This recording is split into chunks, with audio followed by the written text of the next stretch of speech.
네, 세계 증시 소식을 빠르게 새벽 배송해드리는 글로벌 증시 시간입니다. 최보원 한국투자증권 수석연구원과 함께합니다. 안녕하십니까?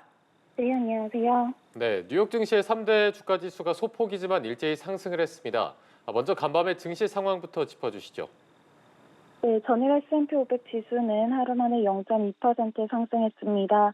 나스닥 지수도 장 후반에 상승 전환하면서 0.1% 올랐고요. 어제 보실 수 있는 거는 아무래도 추가적인 정책 발표에 대한 부담 조금은 완화되는 모습이 보여지면서 필라델피아 반도체 지수가 전일 대비 1.2% 상승했습니다. 업종별로 한번 살펴보시면 확실히 조금 덜 올랐던 업체들 위주의 반등이 보여졌습니다.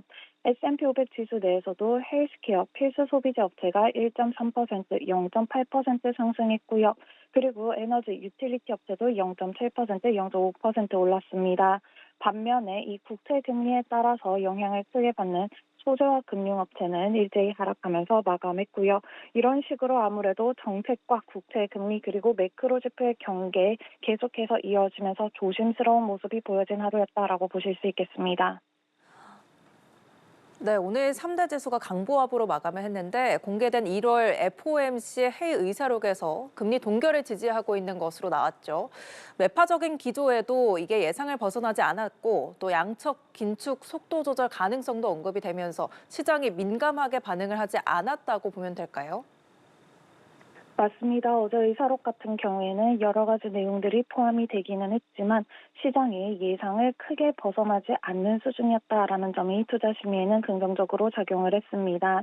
불확실성이 향후 정책 방향성에 영향을 미칠 수 있는 만큼 신중하게 고려를 하겠다라는 표현하고 무역 전쟁에 따라서 인플레이션 압력 조금 더 높아질 수가 있다라는 점, 국채 금리와 같은 경우에도 물가 상승 압력 같은 경우에도 단기간에 해소가 되기에는 쉽지 않겠다라는 점이 보여졌는데요.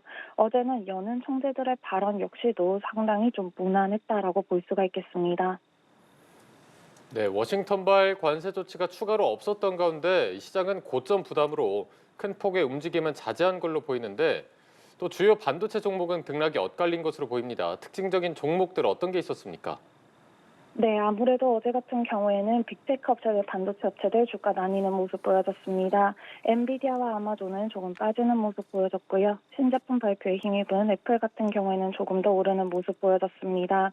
아무래도 반도체 기업들 같은 경우에도 조금 더 흔들릴 수밖에 없었는데요. 엔비디아와 같은 경우에도 인텔과 같은 경우에도 최근에 하루 오르고 빠지고 하는 모습들이 계속해서 이어지면서 추세적인 방향보다도 아무래도 조금은 이 흔들리는 모습이 이어지고 있다라고 볼 수가 있겠습니다. 하지만 이번 주 같은 경우에는 조금 더 조심을 해야 되는 거는 무엇보다도 이 지금 지난주에 물가 지표 공개가 되었고 소매 판매 지표 공개가 되었습니다. 이번 주에는 계속해서 주택과 관련된 지표들 공개가 되고 있고요.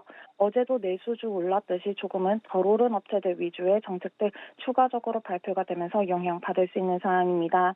그런 상황에서는 아무래도 저희가 이 최근에 말씀을 드리고 있는 거는 외부의 정책뿐만이 아니라 내부의 정책도 함께 보셔야 된다라는 점인데 그런 측면에서 아무래도 에너지, 헬스 그리고 소비재와 관련된 정책들도 주의를 하셔야 된다라는 점 마지막으로 말씀을 드립니다.